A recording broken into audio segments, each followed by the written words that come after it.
Hello বন্ধুরা, কেমন আছো তোমরা সবাই? নতুন একটা ভিডিও নিয়ে চলে আসলাম। তো দেখো, রাত্রেবেলায় বরমশাই মটন নিয়ে এসেছিলো, তো মটন রান্না করছিলাম। তো দেখো কত সুন্দর এসেছে কালারটা। এখন কষানো হচ্ছে মটনটা। এইখানে দেখো আলুগুলো ভেজে রেখেছিলাম, তারপরে দেখো মটনটা খুব ভালো করে কষানো হয়ে গেছে। এবার ফোটানো গরম জল দিয়ে দেবো।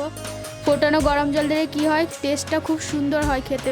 এখানে দেখো অনেকটা পরিমাণে জল দিয়ে দিয়েছি, যেহেতু আমরা প্রেশার কুকারে দিই না। প্রেশার কুকারে দিলে অতটা খেতে ভালো লাগে না, তার জন্য জলটা অনেক পরিমাণে দিয়েছি। দেখো এখানে আটা মেখে নিলাম, তারপরে রুটিগুলো করলাম। আমি এইভাবেই করি রুটিগুলো, খুব খেতে খুব টেস্টি হয়, নরম নরম হয়, ভালো লাগে খেতে। গরম জল দিয়ে আর আটাটা মাখলে খুবই ভালো লাগে।